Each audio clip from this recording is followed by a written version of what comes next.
You guys seriously have no idea how hard it's been to get this video done. But at long last, I'm going to talk about the Osomatsu-san set in Weiss Schwarz. Now I'm going to preface this by saying I haven't really seen much of the show. I watched the first 2 episodes and then I kind of stopped, but I'm going to get back into it, so some of these in-jokes and stuff might go over my head.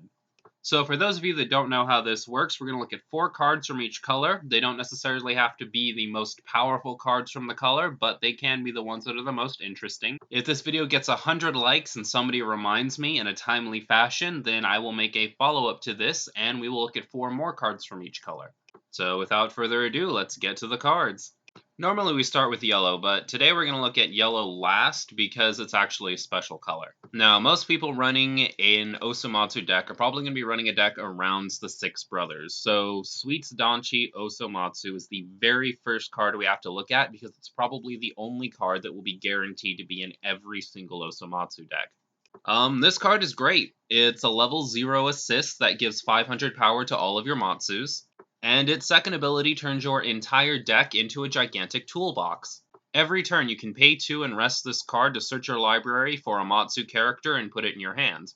No level requirement or anything, it's just at any point in the game you can kind of look through your deck for any Matsu that you might need at the time and put it in your hands. It's a pretty sweet ability. This card's actually very important, because if we run this at 4 of, then we can actually run all of our other Matsus at 1 ofs and 2 ofs, because we can grab the ones we need for particular situations. Variety will be the key point of any good Osomatsu deck.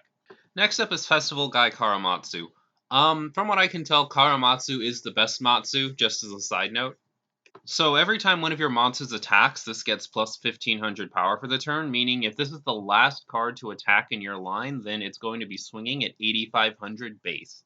Admittedly, in this metagame, that's not necessarily as good, because right now the norm is to play 0 cost level 1s that can get up to 6000 or 7000 power under certain conditions.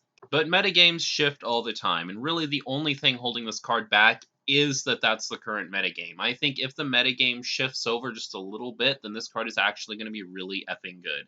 Swings at 8500, you're probably going to have 2 of the other Matsus in the back, so it's going to be 9500, and it's just a real monster. On top of that, it's got Encore. Guild Guy Karamatsu, on the other hand, is actually really good right now.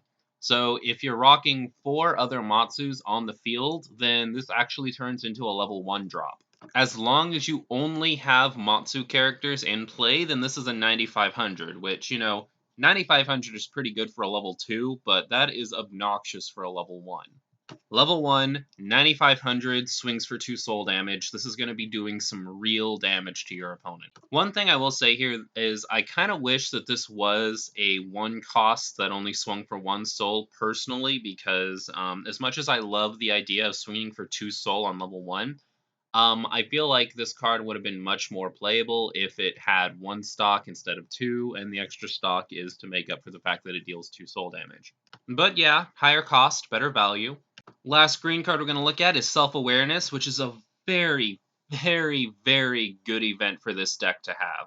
First of all, due to the toolboxy nature of the deck, we actually can make space for this rather easily because we don't need to be running 3-ofs and 4-ofs of every single one of our key cards. Even better, this accelerates the toolbox in a better way. For 1 stock, starting at level 1, you can look through your deck for a character with Matsu in its name and put it in your hand. Again, it doesn't have a level requirement, it just starts at level 1. Now this is a pretty typical search event, but it gets even better because after you do this, you can choose one of your Matsus already in play and give it plus 3000 power for the turn. Now right now, play has shifted to level 1 being the number 1 most important level of the game rather than level 2. So if you can control level 1 and make your opponent go to level 2 before you, then you're golden. Getting rid of your opponent's fields and getting rid of their key characters is going to be key in doing that. And even if it didn't have that, like, just the search ability itself would have been worth the 1 stock. The 3000 power is just the icing on the cake. Favorite card Ichimatsu is our level 3 Matsu, and it is so dumb. This card is hella dumb. It's so good. So if you have 2 other Matsus in play, then this is an 11,000. And you're always going to have 2 other Matsus in play because of your back row. So this might as well just be a base 11,000. When this card is put in play, look at the top 6 cards of your deck, put 3 in the waiting room, and then put the other 3 back on top of your deck. Now the big obvious reason that this is good is because you can look at the top 6 cards of your deck, get rid of any non-climaxes, and then put any climaxes that you see in a strategic order in your deck so that they can go off. Like, let's say you see 2 climaxes. What you do is you get rid of 3 cards, you put 1 card with a soul trigger on top of the 2 climaxes, you attack once, and then you end your turn.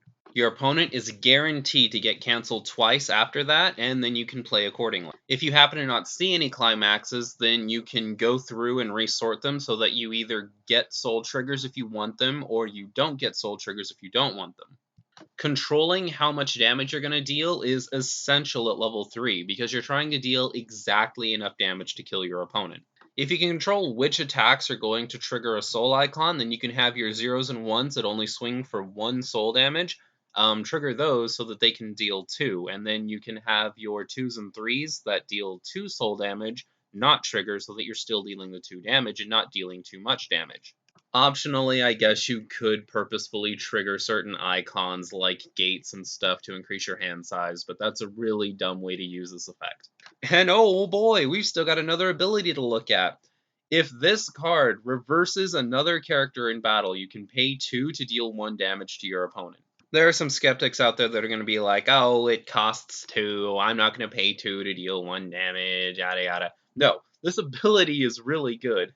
First of all, paying 2 to deal that 1 damage is reasonable, okay? Maybe not level 1, maybe not level 2, but here at level 3, we want to be dealing 1 damage at a time.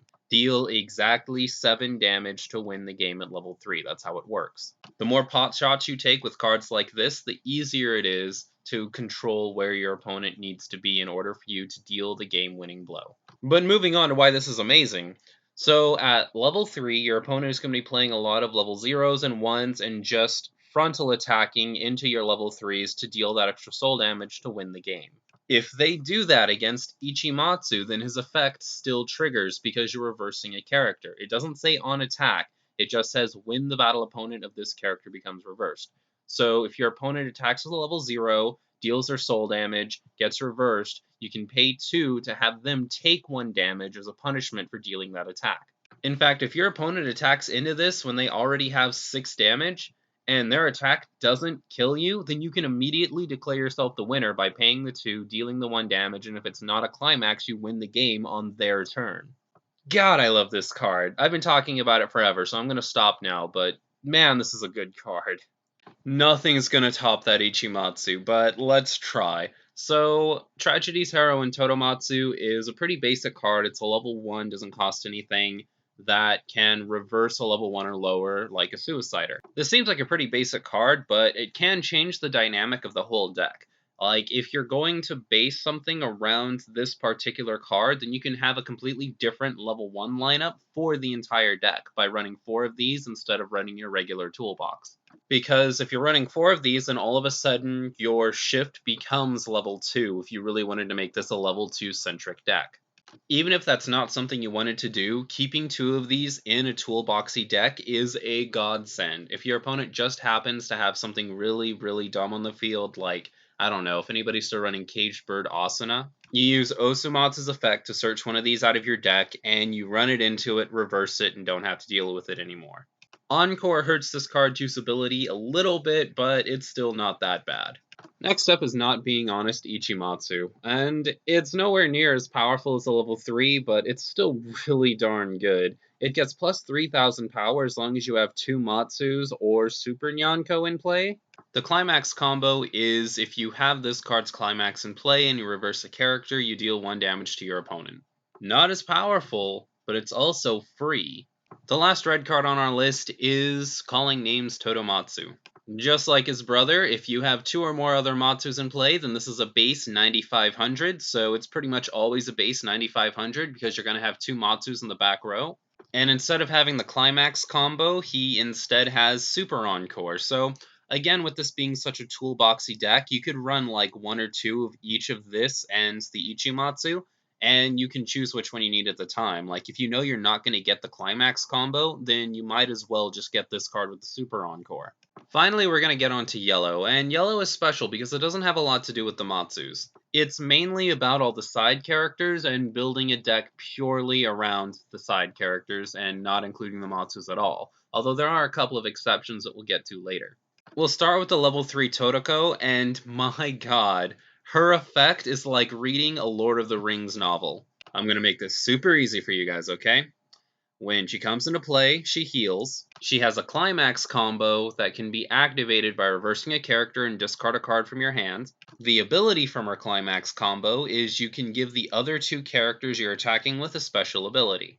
When they attack, if their damage is cancelled, you can discard the top card of your deck, and you can deal a second set of damage based on the card that you discard. It's the level of the card plus 1. I think it's still hard to argue that this card is better than the level 3 we get on the Matsu side, but it's still pretty darn good. In fact, this is one of the cards that doesn't absolutely have to be in a yellow deck, so you could find a way to splash this into Matsu if you really wanted to. Imagine the craziness for a second of having one of these in the front row and having two Ichimatsus in play. You attack with this, you get its climax ability, and then with your other two, if their damage is cancelled, you deal a second set of damage. If they reverse a character, you deal 1 damage on top of the original damage. It's not only a lot of damage, it's a lot of pretty much guaranteed damage, because if you attack and your climax cancelled, chances are when you discard a card from the top of your deck, it's going to be something low enough that you're going to be able to get that damage through. I mean, if it happens, you're just really unlucky, but keep in mind that you would have 2 of your Ichimatsus in play, so you would be dealing damage a potential 6 consecutive times.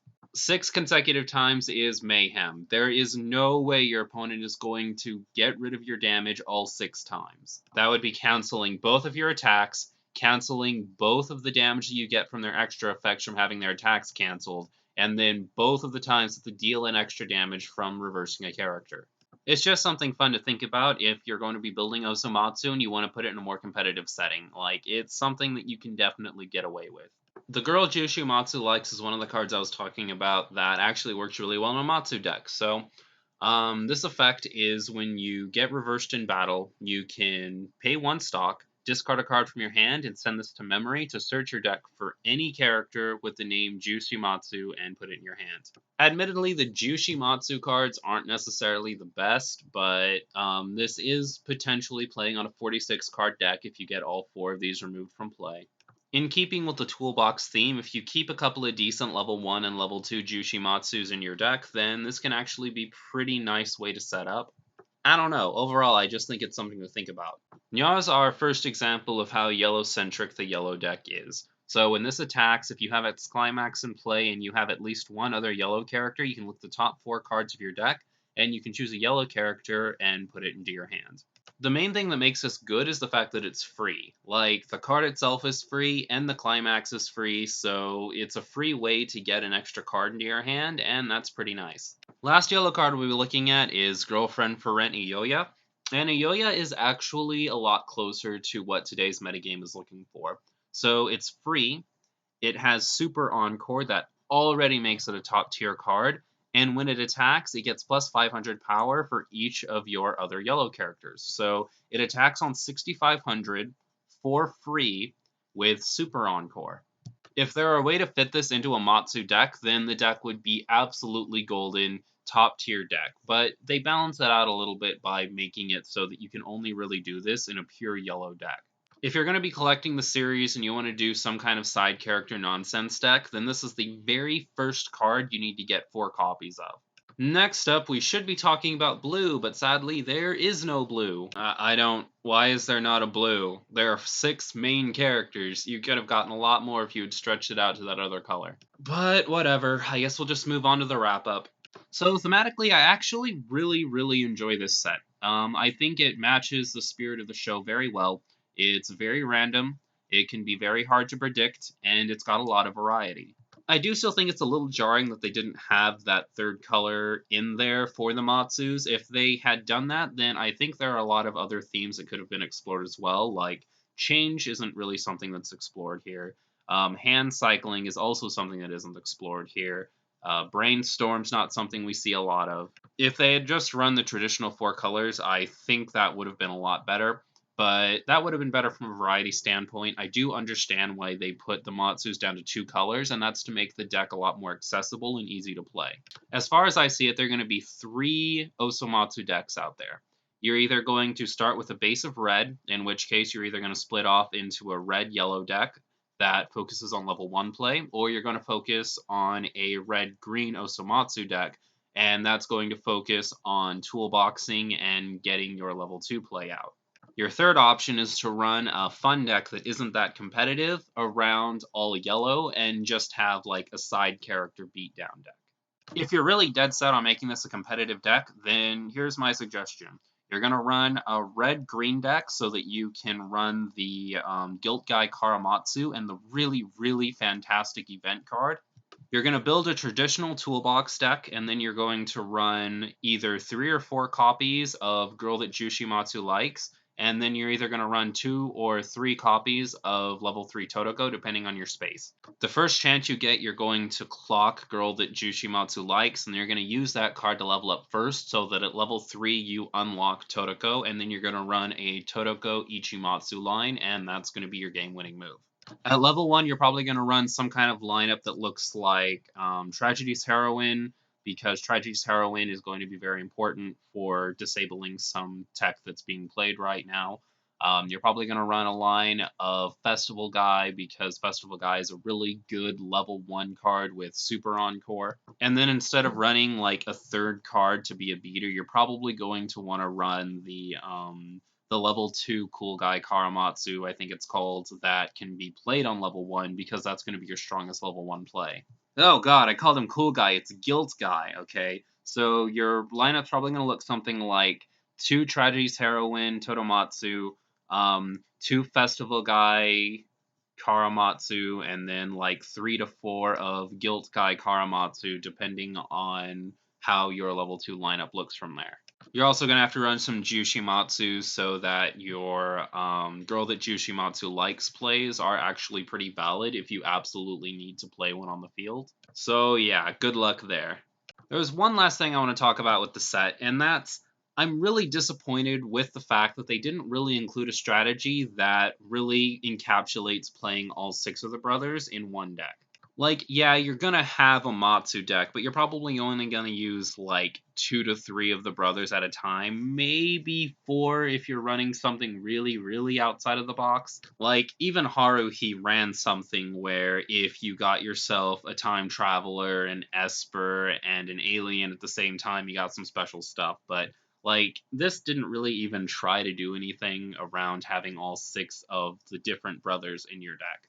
That would have been really cool to see, and it probably would have been a really fun side deck that we could have made, but oh well. I honestly don't think this deck is going to be busting down the doors to any tournaments and just cleaning up, but I think as far as a cosmetic set goes, this deck is actually a pretty powerful cosmetic set. So don't expect to win any tournaments, but in a casual setting, I think this deck is going to be very powerful. If you enjoyed this video, please leave it a like. Those things really do help us out. If you have any thoughts on the set or any cards that I missed, then please leave them in the comment section below. And finally, subscribe to stay up to date on the latest Kudou news. Once again, if you guys want to see a part 2 to this video, then leave it 100 likes and then leave me a comment telling me to do a part 2. Until next time.